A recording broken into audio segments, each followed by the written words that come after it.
We're getting ready to open up our December 14th St. Lucie County School Board special work session meeting at 3 p.m. We will start out by calling the meeting to order. Thank you for those of you that are here today. Would you please stand with us for the Pledge of Allegiance? I pledge allegiance to the flag of the United States of America and to the republic for which it stands, one nation, under God, indivisible, with liberty and justice for all. You may be seated. Thank you.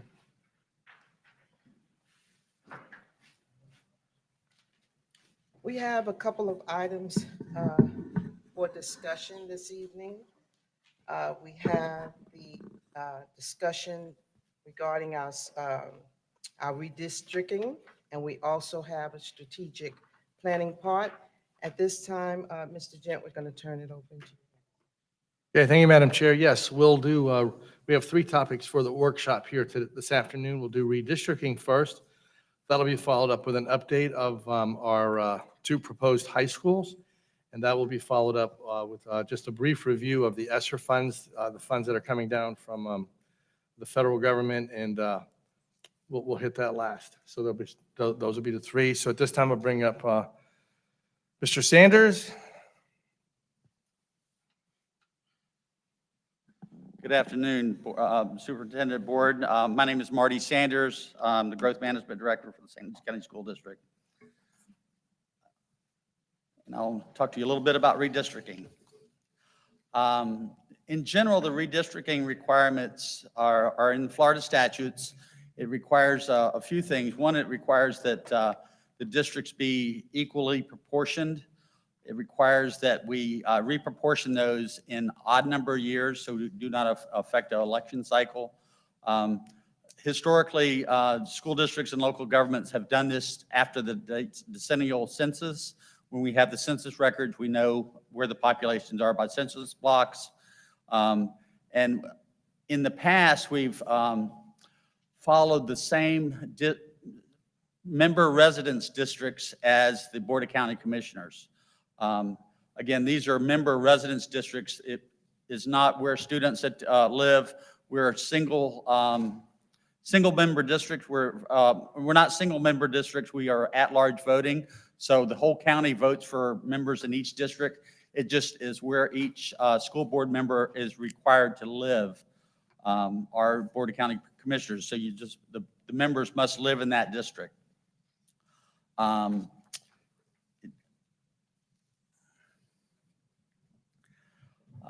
In 2010, we had about 277,000 residents in St. Lucie County.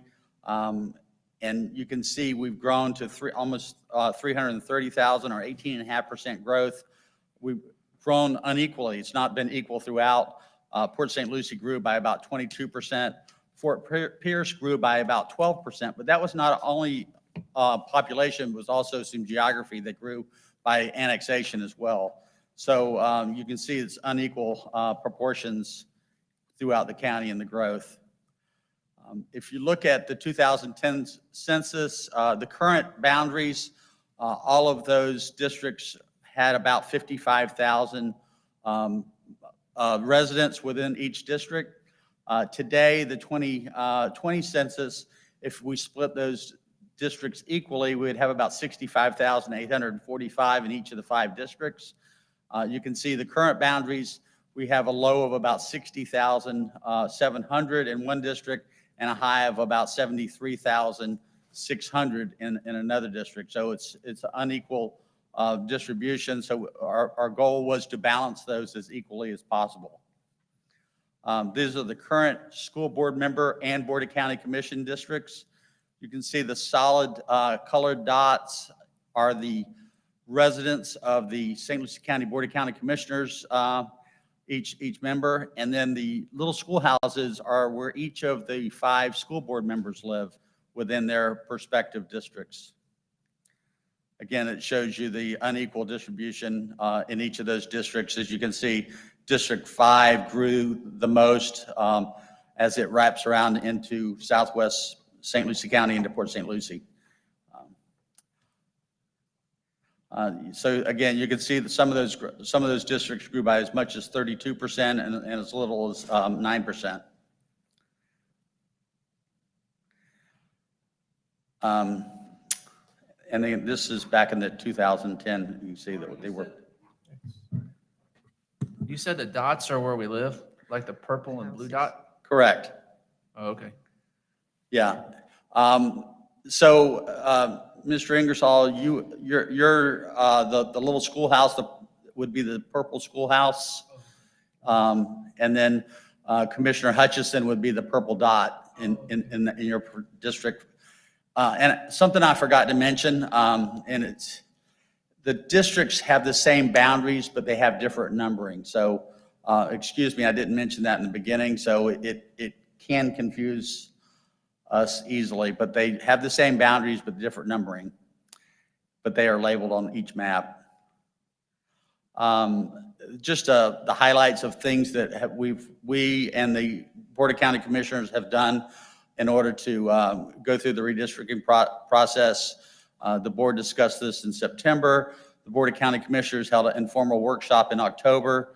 The Board of County Commissioners had an open house in November, and then created map scenarios, and then it had a public hearing December the 7th, and again this morning on December the 14th, they had their second public hearing on that. And the public hearing this morning, I think I sent a note to each of y'all. The Board of County Commissioners did adopt scenario 2 as their redistricting map. So I'll just walk through each of the scenarios, but many of these are very similar to the existing boundaries, current member districts. Scenario 1 is probably very similar to the current boundary. It has all of North and South Hutchison Island as one district as part of Board of County Commissioner District 1 and School Board District 5. And as I mentioned before, as you know, the Board of County Commissioner District 5, which is in the western area, you can see in the light blue, and the School Board District 1 is the area that grew the most, so it's the area that will contract the most as well. And here's scenario 2.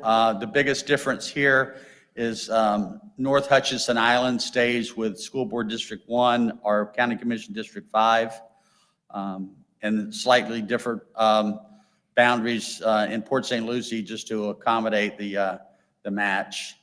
And then scenario 3 was quite a bit different than the current scenarios. It took School Board District 5 or County Commission District 1 and ran it all the way out to the southwest portion of the county. A lot of this was not favored by the commission because it could dilute the ability for a Fort Pierce person to be elected with so much of Port St. Lucie within that district. So the Board of County Commissioners did meet this morning. As I said, they did select scenario 2. As I've discussed with y'all earlier, I think Mr. Harold gave similar advice that you're free to do whatever map selection that you wish. Right now, we only have 3 scenarios that we know have balanced populations. It does make it somewhat easier for the supervisor elections to have one set of maps because sometimes these maps split precincts and they've got to adjust precinct lines. So if we have just one set of maps, it makes it simpler. So with that, I'll take questions.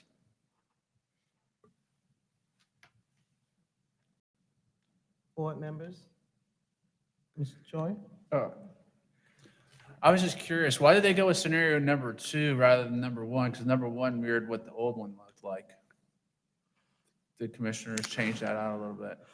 I think some of it, there was a desire by some of the commissioners to split the island. And there was a desire by some of the residents on the island to have different representation. Some people would rather have two commissioners working on beach issues than one. That was one of the primary reasons. And I think that was probably one of the primary reasons is they're looking at breaking the island up. So my hope of living on North Beach is over. I'm kidding. That's good. So and there's scenario too. You can see the primary differences there. I got you. Mr. Sanders, is it possible, probably not as I think about it, but to do an overlay of our current boundaries with scenario 2? I don't have the Okay. ability right here. Yeah, I should have thought of that prior to the meeting, Yeah. but, School Board District 1 is so expansive. I was just curious, because I can't read roads on here well enough to determine, whether it's, how close it is to my old boundaries. Ms. Holly, I can tell you from Glades cutoff north, it's almost the same exact. It's only when it gets to Port St. Lucie does it get a little. Right. Mr. Ingersoll is correct. If you look at the map, you can see this is the current boundaries, and you can see down in Port St. Lucie around between I-95 and the Turnpike. And I believe that a little bit of the stuff out Midway Road by Okeechobee Road changed as well. I wish I'd done an overlay. So yeah, you can see a little bit of that. And this, I'm sorry, I'm going the wrong way. Bear with me. If you look at scenario 2, 1 is very similar in the western part of District 4. But then when you go to scenario 2, it cuts a little bit of that western part of District 4 off. As you're aware, there's really not many people living out there. It's the fairgrounds and a lot of oranges and cows. Okay, Mr. thank Sanders? you. Looking at the District 2 is the one that you said they adopted, is that correct? Correct. Okay, looking at that, are there numbers that we can look at in regards to the population in each one to see how even the numbers are? I think I do have that. Bear with me.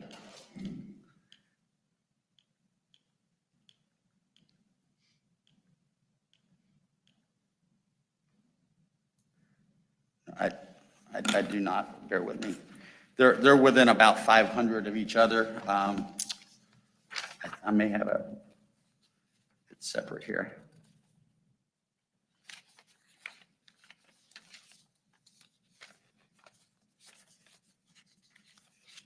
My reasoning for that questioning is just to see how close the different districts are in number, because we know that is the main goal, is that we have an even type number population in each district, according to the state statutes.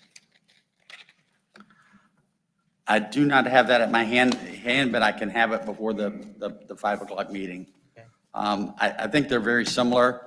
Like I said, I think they're within about 500 of each other. So all of them, the variations were less than 0.1% of the equal split.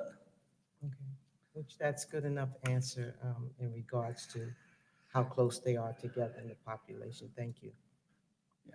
Any other? Could we see, Oh, okay, I think if you look at the bottom, Madam Chair, Yeah, there the numbers are I there. can see it now here. I apologize. It's right here. Scenario 2, District 1 is 66,016. District 2 is 65,637. District 3 is 65,790. District 4 is 66,160, and District 5 is 623. So the greatest difference is roughly 560 between the districts. Okay, thank you so much. That says a lot to me. Madam Chair, I just got through on the redistricting committee for the city of Port St. Lucie. And I got to tell you, this scenario number 2 in the city is just the city. This is the whole county. And I think they did a good job with scenario number 2 we couldn't do that in the city, to be that close within 500 people. I think it's a good scenario. And for further discussion, I'll make a motion that we adopt scenario number 2 as the city can, at the St. Lucie County Board of Commissioners approved. Motion put out by Mr. Kelly. Do we have a second? Madam Chair, that is on the agenda. We'll have a public hearing at the next meeting, and then that would be an item, that would be the place to Okay. vote on that at our 5 o'clock meeting. It'll be the Okay. public hearing, and then there'll be a recommendation made then. You're right. I'm sorry. I rescind my motion. Thank you. We could have done it either way, Mr. Kelly. We'll do that. We'll wait until our next workshop meeting for that. Thank you, Wayne. Okay. Any other questions for Mr. Sanders? Any comments, board members? If not, we'll have a little bit more time to think about it, and at this time, thank you so much, Mr. Sanders, for you've done an excellent job in the mapping out. As Mr. Kelly mentioned, Thank the you. maps are very strongly populated properly. We thank you for that. Thank you. Okay. Mr. Gent. Thank you. Thank you, Marty. And now we're going to go to, I'm going to have Dr. Prince and Terrence and Marty, and I believe Michelle are going to come up, and we're going to do an update to the board of, kind of an update of where we are with the, the rebuilding of Westwood and the new DDD school in the tradition area. Dr. Prince? All right, Madam Chair, board members, Superintendent Gent, just an update today on kind of where we're at with our new school construction. So I'm going to give you a project update, kind of a plan summary. We're going to talk about a little bit about the design concepts, and then kind of an update on the schedule and where we're at with all the work that staff has done. So this is kind of a timeline of the actions that we've taken so far. I just want to orient you. On September 28th, we kind of came to you with, predictive analysis of our enrollment and our capacities. And then on November 9th, we also passed our 5-year capital plan that is just basically saying about how we're going to update our current facilities. And then today on December 14th is our recommended design. And I'm going to kind of explain to you how we were brought to that decision and how it's going to be cost savings to the district. But in between that, we've had a number of meetings with our local municipalities, both in the city and the council, and also our land developers, and kind of where we're at with that. So a few months ago, we came to you with an anticipated certification of participation or borrowing cost of about $154 million. And since that time, the district has actually taken in more impact fees and sales taxes, which has reduced our borrowing amount from 154 to an anticipated $138 million. And that's from the basically the sales tax impact fees that we've collected. And the economic forecast is even looking a little bit better. So our borrowing costs could be even lower than the $138 million on a $226 million for the 3 schools. I also want to remind the board that impact fees can only be built or only be used for student stations. And because of the design choices we've made, on the far right, initially we were looking at August 2026 for Fort Pierce Westwood. And because of the work that we've done, we've moved that up to December 2025, which is kind of exciting. If you're a freshman coming in at Fort Pierce Westwood in 2022, you would graduate in the brand new high school, Fort Pierce Westwood High School. So this is our favorite site, and kind of orient you to the southern line, which is Crosstown. And if you look on the right, that is I-95 in Crosstown, and you can see Verano. We kind of been calling this the Verano site because it's kind of an extension, and Crosstown would have to be extended out from Village, because right now it ends at Crosstown and Village. So the reason this is a favorite site is for a number of reasons, and I'll kind of tell you why we're looking at that initially. First of all, as we discussed a few months ago, there was a pending litigation with the Becker Road site. And that's, I think, since been resolved. But in the meantime, we did a lot of work with the Crosstown location. It was really all about infrastructure and meeting with the land developers. Now, currently, we have in place agreements from the land developers to extend Crosstown and also include the infrastructure, the water and utilities, the off-site stormwater, the off-site lift station, which is a big deal. And the utilities extended to be site and off-site stormwater provided by the developer. All these things that the developer is currently agreed to. Also, if you look on the map on the right, when we kind of did an analysis of what is currently planned, and these are our current plans, if you look at the two school sites, on the north side, or on the top of that in the yellow, that's the Verano site, and on the bottom is the Becker site. So when we looked at both sites, if you look on a 360 in that circle, on the Verano sites, in the blue and purple, all of those are single-family homes that are currently projected to go into those sites. And you have one site in the red that is age restricted. If you look at the bottom, the Becker Road site, almost all of the developments around the site are currently age restricted. And on the southern, to the south of the Becker Road site is Martin County. So, you know, one of the advantages to having the site at the Verano site is you've got to have a lot of walkers. And whereas on the southern site, if the school's construction under the current developer's plans, almost all the students would have to be transported via bus. So right now we're favoring that site. Lastly, the Verano site, we have a land use agreement with the city to share a park, which is also advantageous for us. So one of the exciting things that we've really done when we've looked at this is under the current state law, if you use a current architect and a current design, you don't have to do an RFP for an architect. That saves a substantial amount of money. Now, Schenkel Schultz is the builder or architect. They're the architect that designed Treasure Coast High School and Fort Pierce Central High School. Now, both of those designs have worked very well for St. Lucie County Public Schools. So when we went into this, we wanted to take a look and see, okay, what is that same footprint and same design, and how is that being applied across the state in the updated version? Davenport High School has the same architect, same design with updates, and just opened up in August. We had a team, myself included, Dr. Wild, both of us, Dr. Wild opened Treasure Coast. I've gone through 2 rebuilds in my career. So we went with Joe Lazo, who's the current principal of Fort Pierce Westwood, Terrence, Marty Sanders, Brian Locatelli, Matt Weber, and we also met with the Polk County School District staff to discuss the construction, the pitfalls, the current design, how it's working. We also went on a school day, which is critically important so you can actually talk to teachers and see how the flow of the campus works, and we spent the entire day there. We took a number of photos. I think the biggest change in the design was the courtyard. If you've been on the campus at Fort Pierce Central and Treasure Coast High, they have a very expansive courtyard, and actually the footprint of the courtyard is much smaller.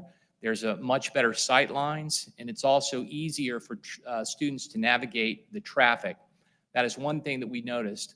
Something also that you'll notice is under the Davenport High School, it's 3 stories.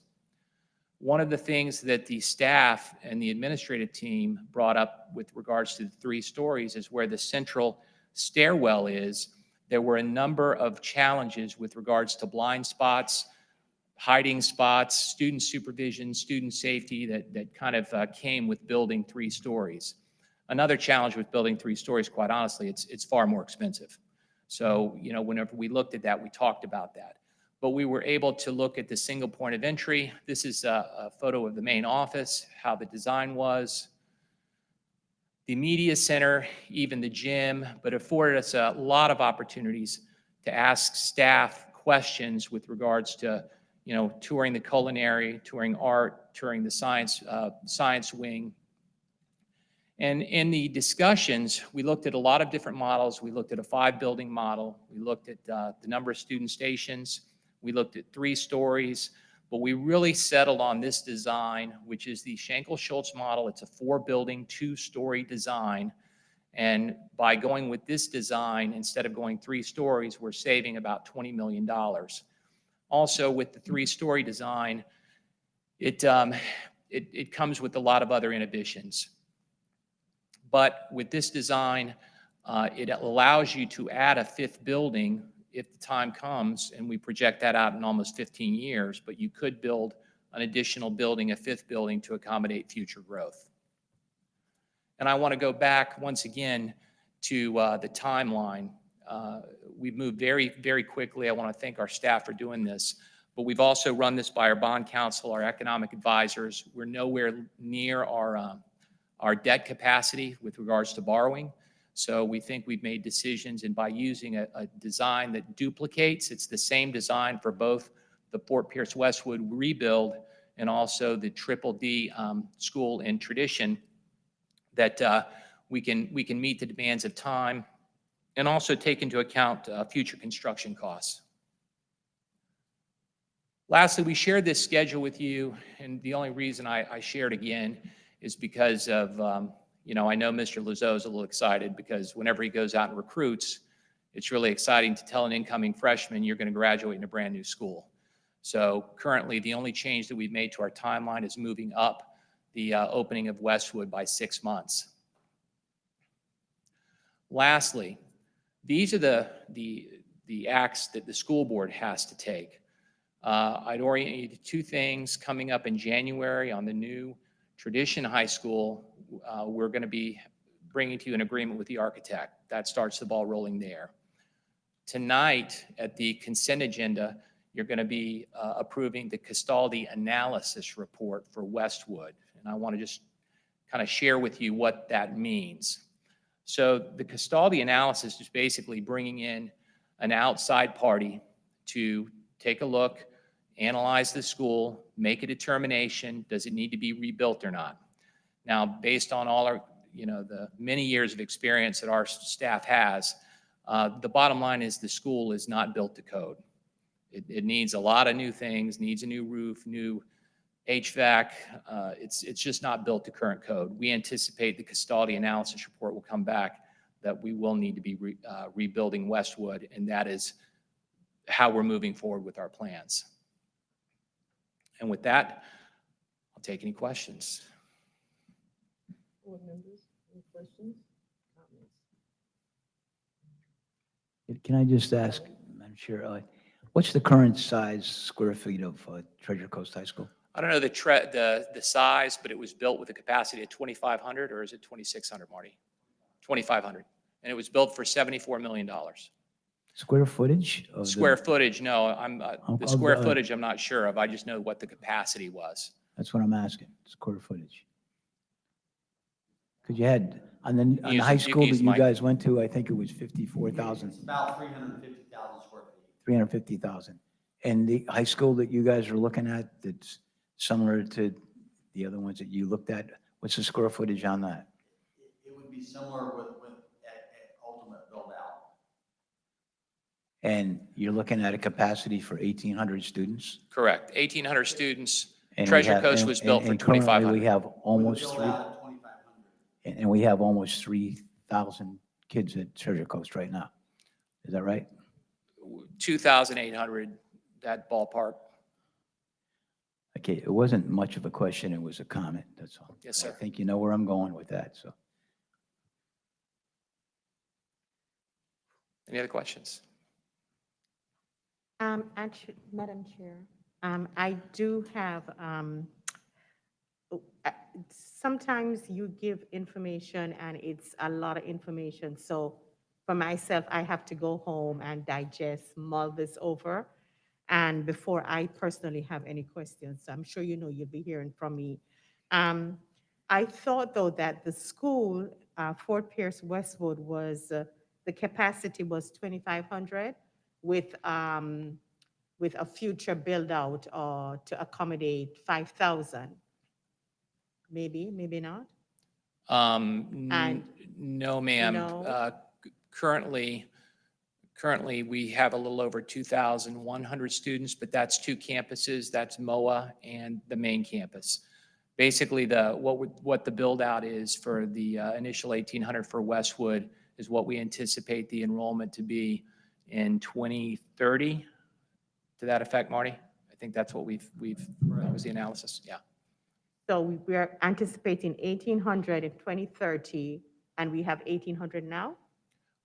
But that's, remember, Mrs. Richardson, Fort Pierce Westwood is two campuses. Mhm. We have students at MOA and students on the main campus. And when we look at the different areas of what we anticipate the new Tradition High School to have and the other 5 comprehensive high schools have, by 2032, we anticipate Westwood to have about that enrollment of 1,800 students on the main campus. Okay, so I'm only talking about the main campus because that's what we are rebuilding. Right. Right, so we have 1,800 there now. What's the current enrollment on the main campus, Marty, do you know? I know we went through this in September. It's about 1,700 in the main campus. And in 2030, we are anticipating with main campus only 1,800. That's correct. In fact, we went through September 28th. We actually showed, what we anticipated the growth to be, and the growth in Fort Pierce is significantly smaller than the growth in the south and the west corridor. Okay, I have no problems with rebuilding Westwood because I think that's necessary. I was just asking a question.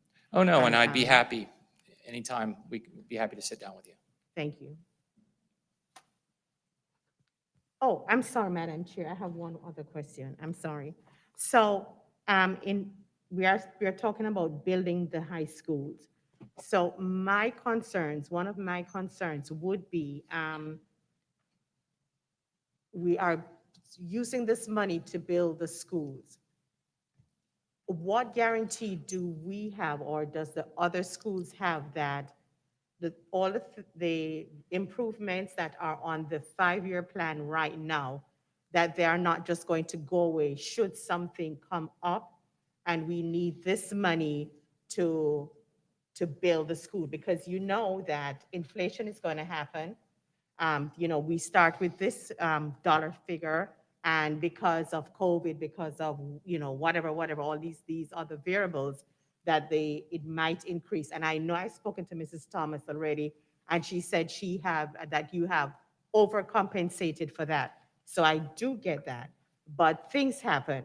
So what guarantee do we have that this money is going to we are not going to take away from the improvements of the other schools to build this high school or these high schools? Mr. Richardson, these dollars are designated for that. The board has approved that. Nothing could happen without board approval.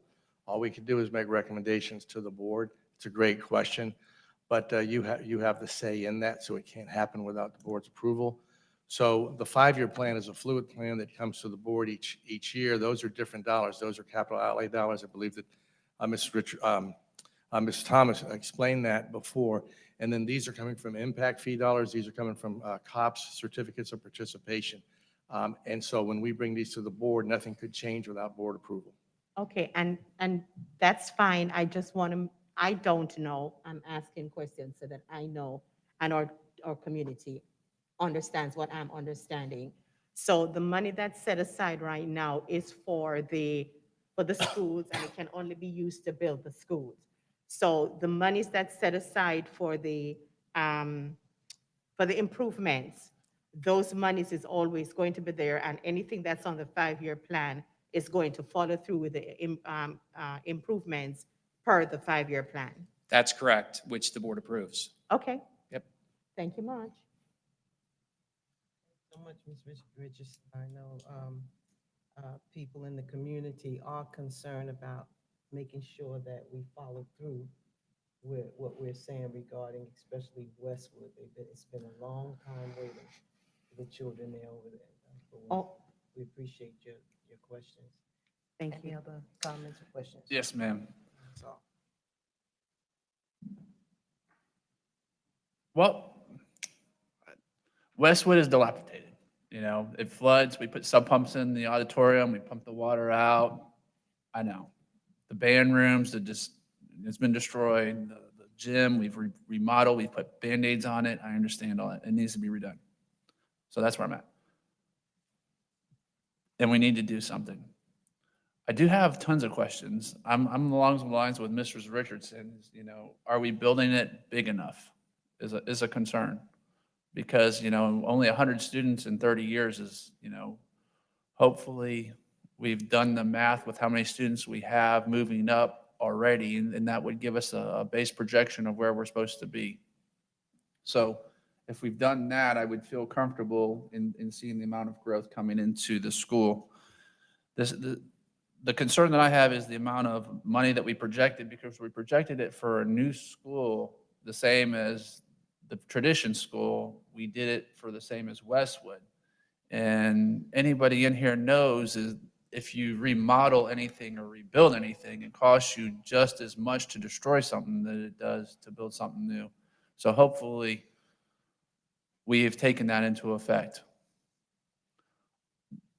My other concern with Westwood is how, I mean, we haven't heard quite of a plan. How's this going to take place? Are we going to like have a construction zone for the school? And, you know, are we waiting to have that discussion later? Or Yeah. is now this time? No, we've got, if you look at the timeline, we'll be sharing things with the board as they come up with how it's going to work and what the timeline's going to look like. But we're not quite there yet. We started having discussions about it, but we're not quite there yet. We're just literally in the design phase. Okay. Well, I saw Tony, obviously I read the agenda, and Yeah. Tony's doing all the work and stuff. So I wasn't sure if we were keeping some buildings, destroying all of them, or is that after the report? Well, we're going to wait for the Castaldi report. We're looking right now at a total rebuild. Okay. Okay. Then going back to the other schools too, and choosing an architect and stuff like that is, I have a lot of concerns with the new schools that we have built with Fort Pierce West, or for Central and Treasure Coast. And I feel like there's a lot of wasted space in the high schools. And I've told Mr. Gent that, and we're building something a little bit different. Yes. Just And wanna make sure. that's why we went and looked at Okay. that's why we looked at Davenport High, because a lot of the initial, I wasn't here then, but I'm just saying Dr. Wild, you know, opened Treasure Coast High School, and a lot of that was a collaborative effort in having those conversations with the school officials, and also looking at the new design, the updated design that took a lot of those things or concerns into consideration. At the time, they were great ideas, and obviously the board voted for those accommodations, but now they're quite costly to do. Not the wasted space that you're thinking of. The No, wasted no. space, Yes, yes. the folding window, Yes. folding doors that don't open, None of that. wide open spaces where we're doing fire protection when we shouldn't have to. So, you know, that's why I see that same concept, and I'm like, oh. No, she was bringing up just about everything you just said. Good, because I'm Yes. sweating over here. Yeah, yes. Madam Chair, if I could, that's why we had Joe Lazogo, Dr. Prince, Dr. Wild, they're former principals. So they were looking at it with a principal, you know, different hats, a curriculum hat, a facilities hat, a principal hat. Probably the most important hat is the principal's hat for those very questions. You know, and some of the issues that you've mentioned at the two sites to see if that's been mitigated, or, you know, so that's why they were there. And if any, you know, if we want to do a field trip, a road trip, if you get parent permission, we can take you up there. And for any members of the board, you know, can take a trip up there and take a look at the school center itself as well. But those are the exact kind of questions that we ask going in there. And then how do you improve on that 12 years later, 10 years later? So I think I know those have been taken into account. So they're great questions. You talked about the courtyard between Treasure Coast and Central and Davenport and the sight line.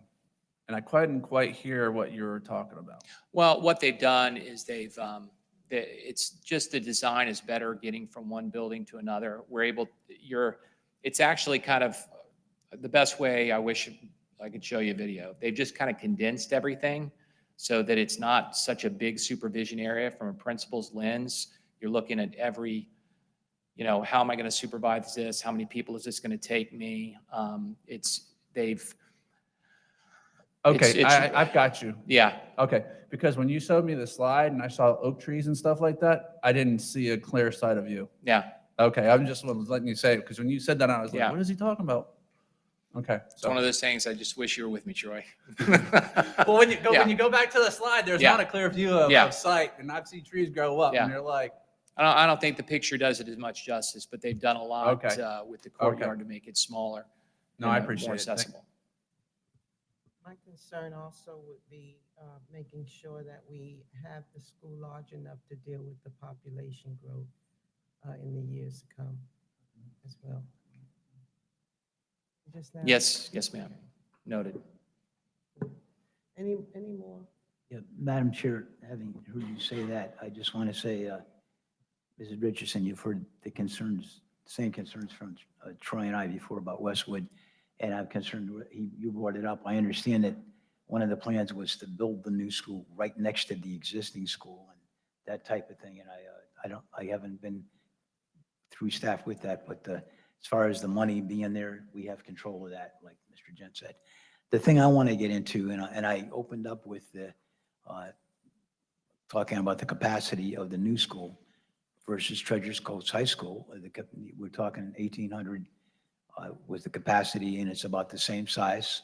And we've got almost 3,000 kids in Treasure Coast. Is there a lot of wasted space there? That was a good point to bring up. I don't know. But with that in mind, and that'll be the end of my discussion about, because that is not my favorite site, as other people have put it, where we should put the high school.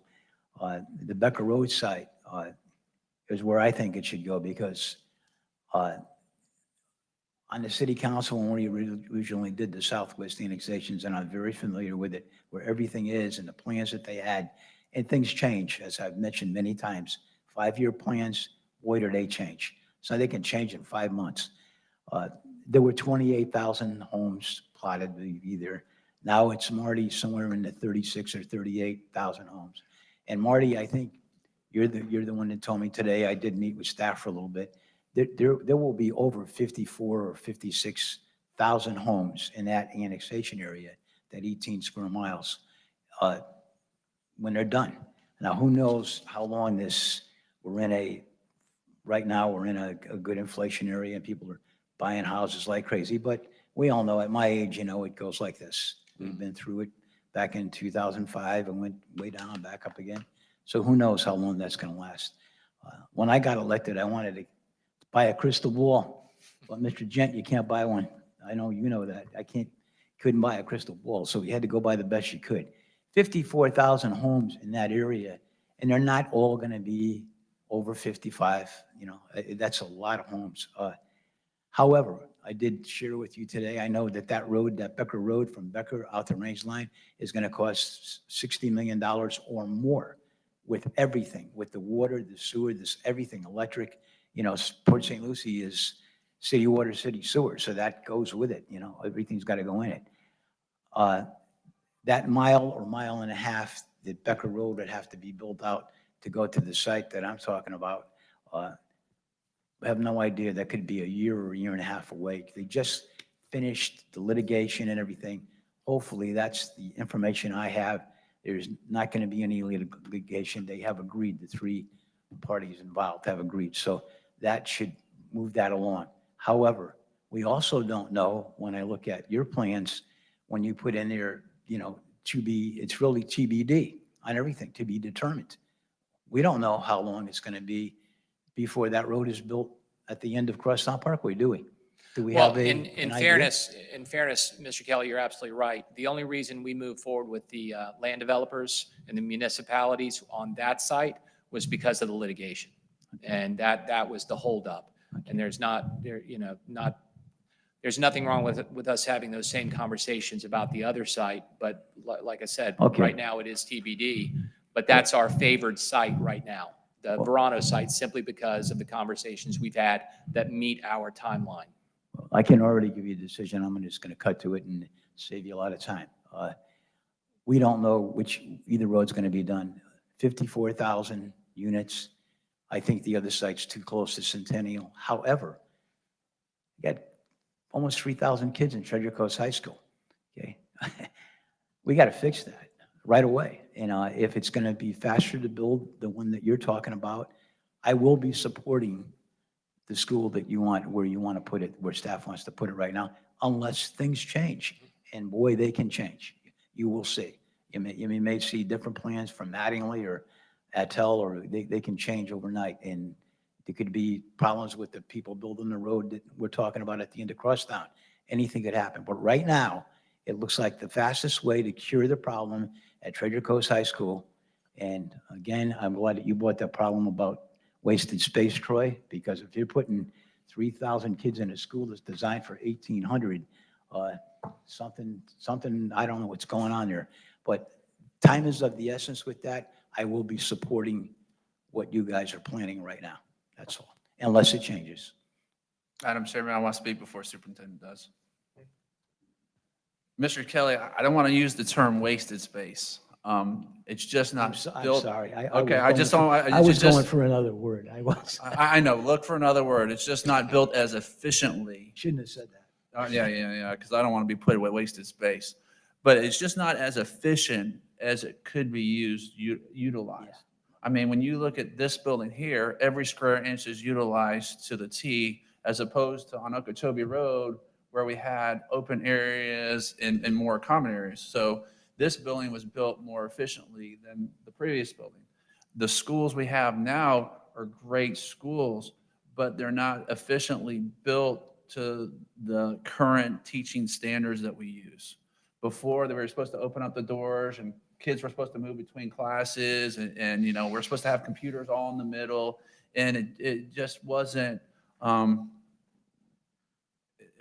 vision and the technology and the teaching never came together as a school district because it just wasn't producing academic achievement. And Mr. Gent came along and academic achievement came and different types of teaching took place. And that's where I'm going to leave it. So the buildings have to change. They're both beautiful schools, Fort Pierce and Mi- Treasure Coast. Mr. Gent, we turn the meeting back into your hands as far as we've wrapped this up, and now you're going to a third. Yeah, I'm going to make one point. One of the things that will be challenging and will be zoning, because you will be rezoning the schools themselves, and you look at the current enrollment at the schools, and it won't just affect Treasure Coast. I understand it will affect Centennial High School and Fort Pierce Central, as well as Westwood. So when you look at those numbers, they'll be really with the exception of LPA, I guess, and Port St. Lucie High, they'll be rezoning in those school centers themselves. And I hear what the board is saying about the 1,800. And we can look at that because we're trying not to get to the maximum of the borrowing limit. That's why we've got an additional place for a building that could go up there. One of the options is to build a shell and then you fill it out, so we can bring that to the board as well as the cost of that. Because Michelle gets nervous and I do too, because we're very conservative with the numbers when we get too close to that debt ceiling limit. We're not the federal government. We're going to be very good stewards of our taxpayer dollars and not go over that. And so those are the things that we'll look at. But again, when we're looking at the different numbers, it will affect all of the schools, several schools, at least 4 of the schools with the boundaries themselves. And will be brought back as well to the board, and you'll get public input on that and town hall meetings and those kinds of things, because those affect the kids. And then the other piece you have, being new to it, is the juniors at one school, and they're going to be they would graduate. Let's say that the school is going to open up in the senior class at Treasure Coast High School. They would remain. They wouldn't be asked to leave their senior year to go to a new school site. But then you go, what about the juniors? What about the sophomores? So it creates some unique challenges, which are exciting because once you get into the building itself and you see it, that sells itself. But those are some of the things that would be brought to the board as well as to the community to discuss. Madam Chair, question. So we are going to be rezoning as well?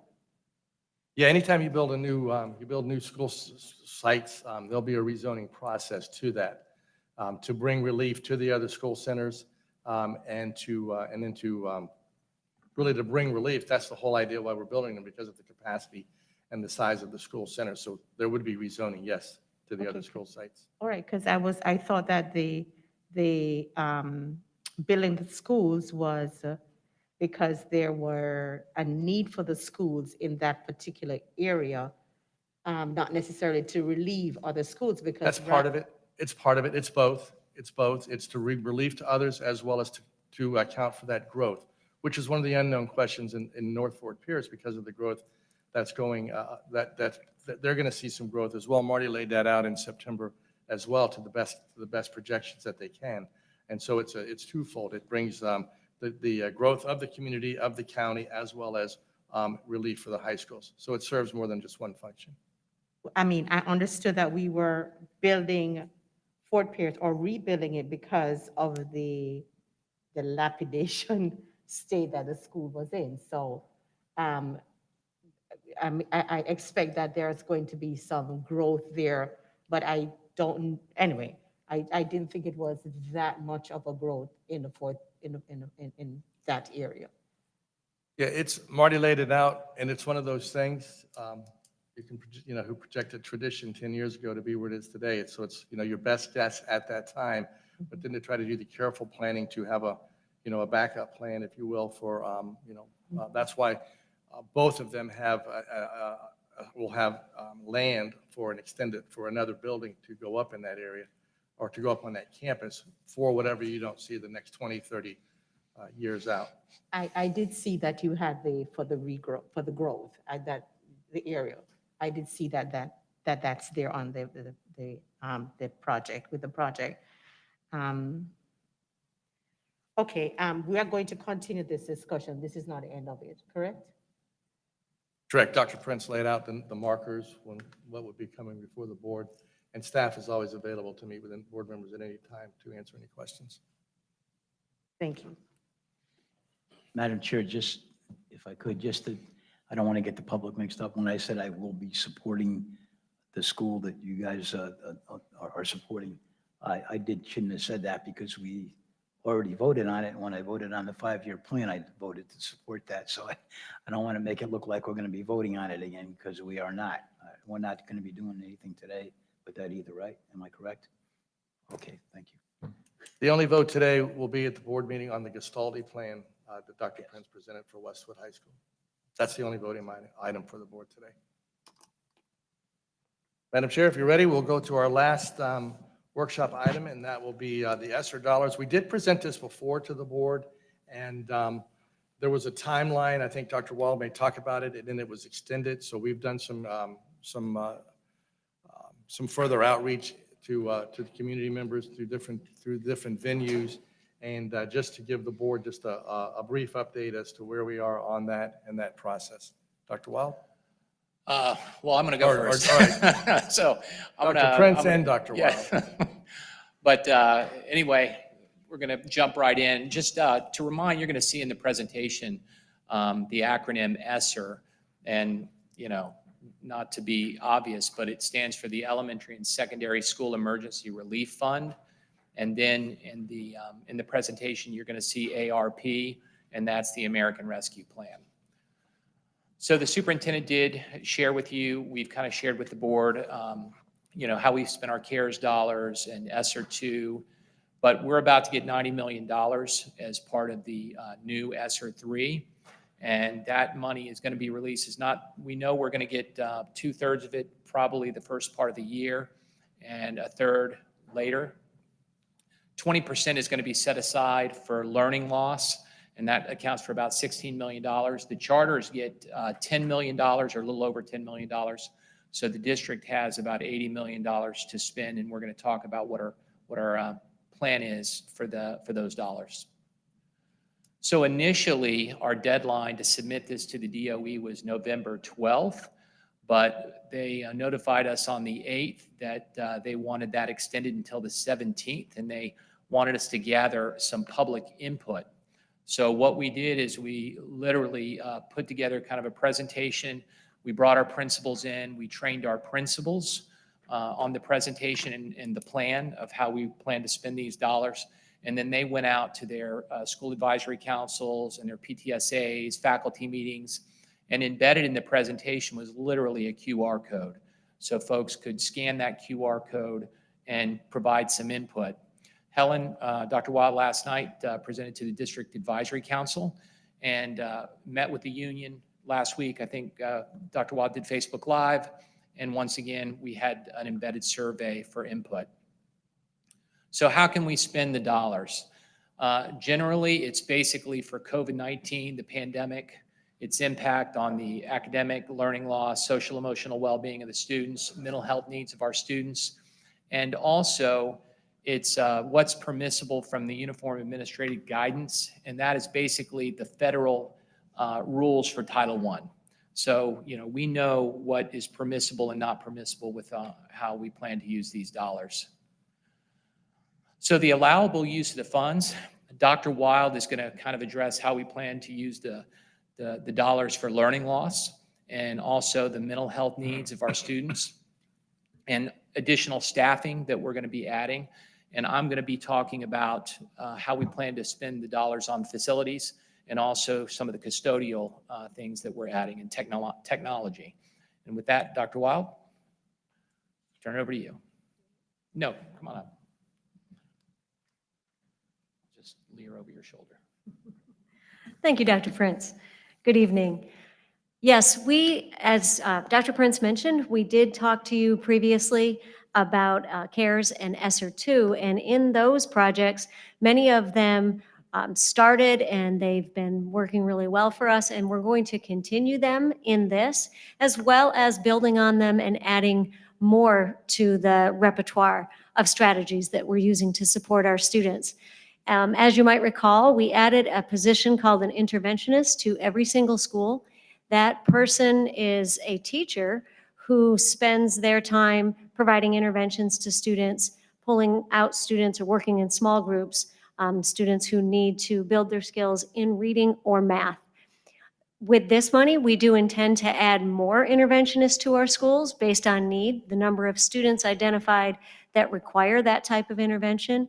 We also added 2 teachers' aides to every elementary and K-8 school, and those positions do a number of things, but primarily their main purpose is to allow the teacher to provide more small group instruction and to provide more time with those students that need the extra help. We also plan to add some additional ESE teachers above and beyond the allocation to help support the academic needs of our students with disabilities. And then in order to provide the utmost support for our teachers during this time and help them help our students, we are continuing a person at the district level who is coaching those coaches and interventionists and providing job-embedded training and curriculum developers, an extra one for math, somebody to help with PE and health and reading instruction to help provide the teachers with all the tools they need and actually save them time by completing units of study and so forth. So district support to schools is also a small component of this proposal. In addition, as you all know and got a chance to see and hear a lot about, we did expand our summer school opportunities with a much larger summer school footprint than we've ever done. We did summer school at every single school, and we intend to continue that. And so we have budgeted to provide for that, and that does include transportation for our students. We also want to continue to upskill our professionals, and one of the most critical areas for us, obviously, is reading skills, those foundational skills, especially with our primary age students, kindergarten through grade 3. And with that, we want to encourage our teachers to seek their reading endorsement. That gives them all the skills they need to be able to help students learn how to read, how to break down the components of the science of reading. And so to encourage that, we want to give $1,000 to those individuals that seek that training. It is not a easy training or a fast one. It takes a lot of time and effort. And in addition, we want to identify a person at each school to be a faculty leader with professional development and instructional technology. And that's just a supplement. In addition, during COVID, we did need to immediately pivot to online learning, and the expectation now in our instructional continuity plan is that we would be able to pivot in the face of any kind of disaster. And therefore, we do have funds in here dedicated to continue the software purchases, which is the Microsoft Teams, the Canvas, Nearpod, which has been a very successful instructional tool to increase engagement of our students, as well as providing the supplementary materials this past year for ESSER 2. It happened to coincide with the adoption of the new English language arts textbooks, and we were able to provide our teachers with all of the supplementary materials. That helps them differentiate for students who are behind or accelerated. And we intend to do the same with the new upcoming math adoption. So it's above and beyond the core textbooks, and it allows us to purchase all the extras that help our teachers so much. We have a plan to adopt a supplementary science curriculum. We just finished an RFP for that, request for proposals. And in addition, we have some dollars set aside here to enhance our inventory of musical instruments at our schools, because learning loss doesn't just in the core subjects, and we also know that the arts and music engage students, and it's the reason many of our students come to school. Along with academic loss, there's also the pairing of mental health needs of our students, and this has been a tough time for many of our families and some of our teachers as well. So we have a little bit of funds dedicated here to support MTSS, which we did a presentation on that before. It's our multi-tiered system of support, which is making sure that we provide services that meet the individual child's need. And so this is to have somebody support the guidance counselors and others who do that work.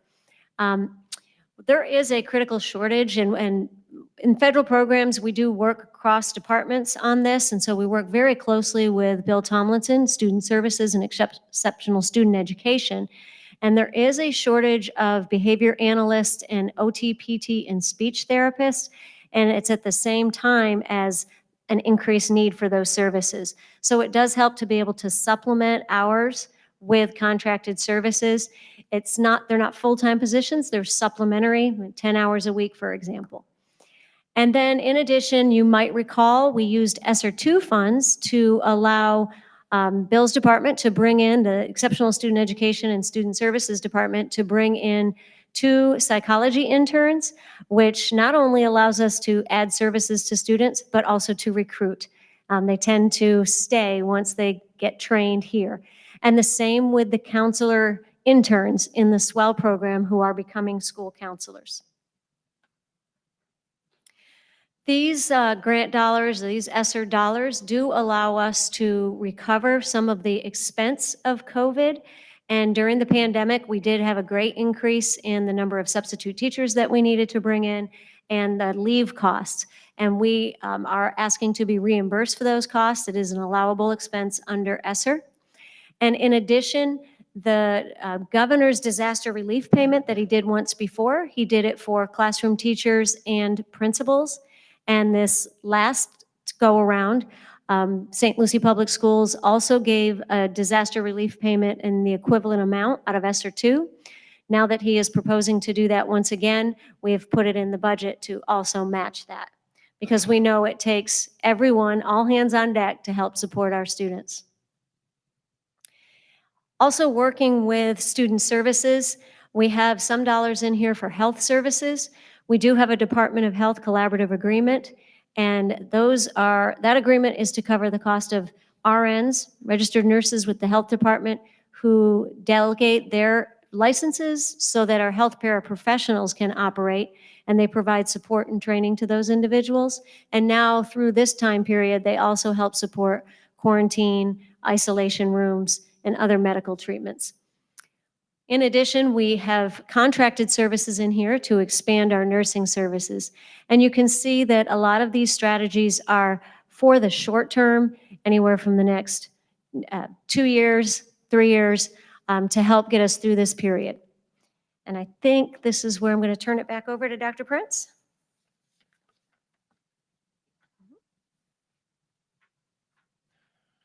So I'm going to briefly talk about the technology and how we're planning on utilizing these dollars.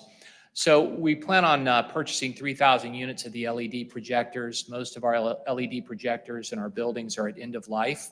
You can change the bulb, but as they get older, it's harder to see, especially if you're at the back of the room. Our auditory enhancement, we plan to replace all of those. We're adding 6,000 laptops. Right now, all of our students, we're a one-to-one district, but we have broke fix, and we also have laptops that need to be replaced. We're getting 6,000 additional units to take that into account.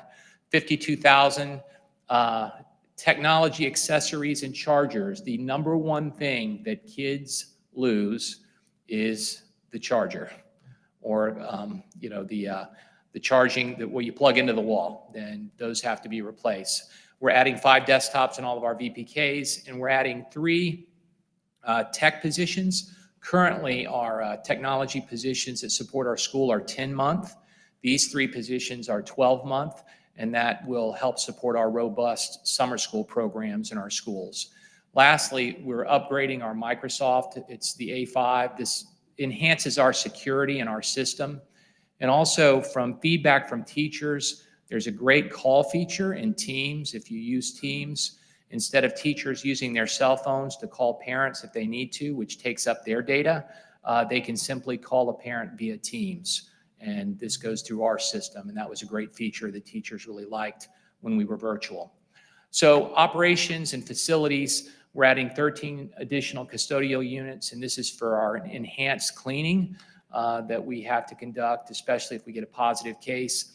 Our indoor air quality projects, we have 11 chillers that we are actually doing some refurbishing to extend their life. We've got 3 HVAC replacements, 1 at Manatee, 1 at Mariposa, 1 at Forest Grove Middle School, and carpet replacement. If you've actually been into some of our schools that had carpet, especially in the main office and throughout the building, on the north side, I know I just walked into Weatherby. It looks great. It's like a vinyl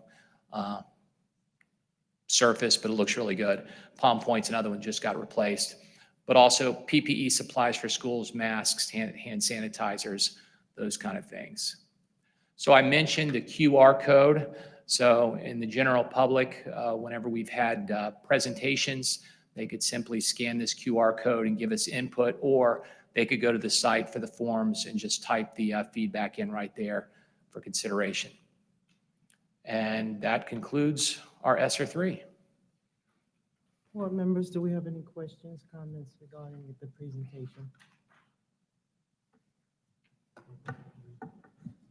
Very quick, your very first slide that you showed with the ESSER, and you had one on there. I'm the new guy still.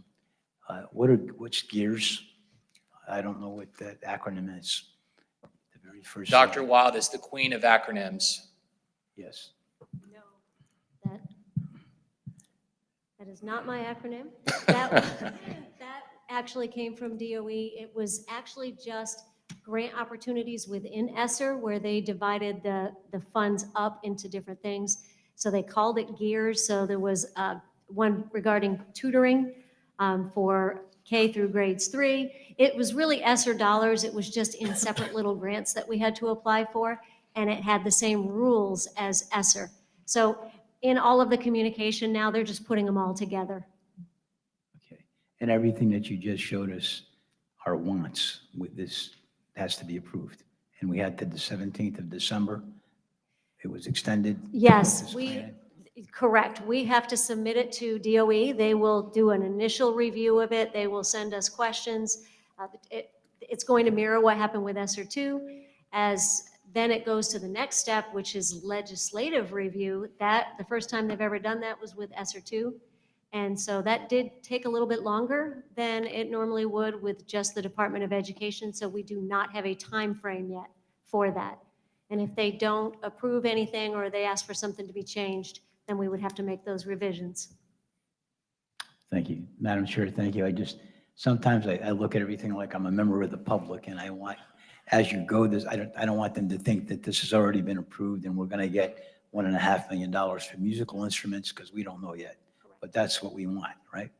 That's correct. Again, need a crystal ball. Thank you. Okay. Thank you, Dr. Prince. Did you have any questions? Yes, ma'am. Dr. Wild, on the reading and endorsement incentive for teachers is $1,000. Is that the cost of the class, or is that a supplement to them? No, excellent question. We actually have provided those courses to our teachers for free for many years. We are approved to do that as a district. It is actually a stipend to them. It's a supplement, an incentive supplement for them to want to seek it, because it is not required as part of their job, although it is now required if you are teaching a retained student or teaching summer school. So that's the 5 classes for endorsement still? Yes. Yes, ma'am. The technology piece, I sit on a SAT committee, and I've also heard it from a couple other schools. The LED projectors is great, but what about the document cameras? Is that not included? The document cameras. Mr. O'Leary, you want to, come on.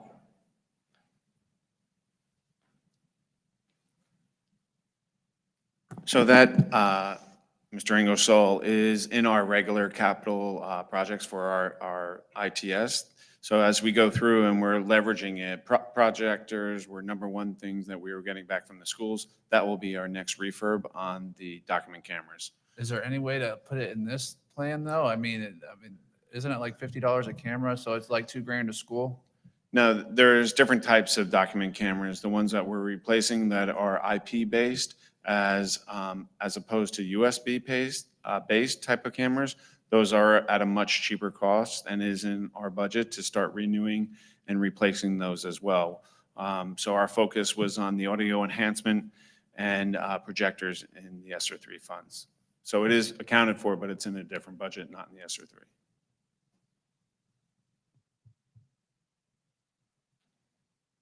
That was good. My only concern is, and you heard it first, is after 3 years, what happens to all these extra positions that we added? Thank you, Mr. Ingersoll. That is something that I've been sharing as I talk to principals and with the District Advisory Council. That is actually the reason why it's not all in employees, because we do need to be conscious of that, and we do need to focus on the reason for this. It's to address very specific learning needs right now that are temporary. With that number, first of all, with a grant, everybody knows that all grant-funded positions are annual, so the people do sign an annual contract. But with that said, with retirements and so forth, this is a reasonable number that we could absorb as we move forward. And with the teachers' aides, we are simultaneously encouraging them and working on some other creative strategies and grants to try to help them go to college and become teachers. So it's also a recruitment tool. So we're hoping they're teachers' aides for now and will become future teachers.